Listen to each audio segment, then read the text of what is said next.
Saint Peters college Shimla में anti ragging week के दौरान सेमिनार का आयोजन किया गया। इसमें हिमाचल प्रदेश उच्च न्यायालय में महाअधिवक्ता अनूप रत्न ने बतौर मुख्य अतिथि शिरकत की।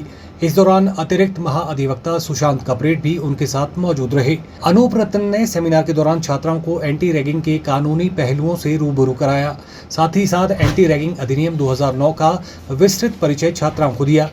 हिमाचल प्रदेश उच्च न्यायालय में महाअधिवक्ता अनूप रत्न ने कहा कि सेंट पीटर्स कॉलेज की ओर से एंटी रैगिंग वीक में एक सेमिनार का आयोजन किया गया। उन्होंने कहा कि इस दौरान उन्होंने छात्राओं को हिमाचल प्रदेश एंटी रैगिंग अधिनियम 2009 की विस्तृत जानकारी दी। उन्होंने कहा कि रैगिंग से कैसे बचे, इसको लेकर कानूनी पहलुओं से छात्राओं को रूबरू कराया गया।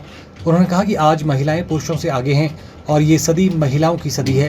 देखिए, आज सेंट पीटर्स कॉलेज में एंटी रैगिंग वीक में जो एक सेमिनार का ऑर्गेनाइज़ किया गया, उसमें मुझे अपॉर्चुनिटी दी गई कॉलेज के द्वारा कि बच्चों के साथ इंटरेक्ट कर सकें, स्टूडेंट्स जो सेंट पीटर्स के स्टूडेंट्स हैं उनसे इंटरेक्ट कर सकें, और जो रैगिंग के कानूनी पहलू हैं तथा जो कॉलेजेस में एक साइकोलॉजिकल भय पैदा है रैगिंग के ख़िलाफ़, उसके बारे में मैं बच्चों के साथ चर्चा कर सकूं। तो इसी संदर्भ में मैं आज इस महाविद्यालय में आया था और मैंने अपनी तरफ से कोशिश की कि जो कानून के प्रोविज़न हैं anti ragging act 2009 of Himachal Pradesh तथा उस कानून की एक प्रॉपर इंटरप्रिटेशन इन बच्चों को समझाई जा सके, इनको बताया जा सके कि रैगिंग में जो डोमिनेंट पावर सीनियर स्टूडेंट्स द्वारा यूज़ करनी है या रैगिंग के तहत जो प्रोहिबिटेड एक्शन है, जेस्चर्स हैं या यूज़ ऑफ फोर्स है, वो कॉलेजेस में नहीं होना चाहिए। परंतु at the same time colleges में इंटरेक्शन मोड को, सीनियर और जूनियर्स में इंटरेक्शन को बढ़ावा दिया जाना चाहिए ताकि बच्चे इंटरेक्ट कर सकें, दोस्ती बना सकें और लाइफ टाइम एक दूसरे से सीख सकें।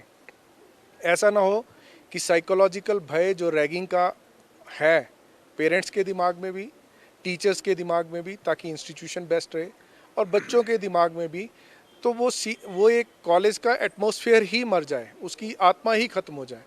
तो ये जो बातें हैं रैगिंग एक्ट की और इंटरेक्टिव सेशंस की, उसके बीच जो डिफरेंस है, मैंने आज बच्चों के साथ उस पर इंटरेक्शन की और मेरा ये मानना है कि जब सीनियर जूनियर आपस में इंटरेक्ट होते हैं तो एक कॉलेज का माहौल बनता है। परंतु अगर कोई गलत करता है तो कानून उसके लिए बना हुआ है और कानून के तहत उसके खिलाफ एक्शन होना है।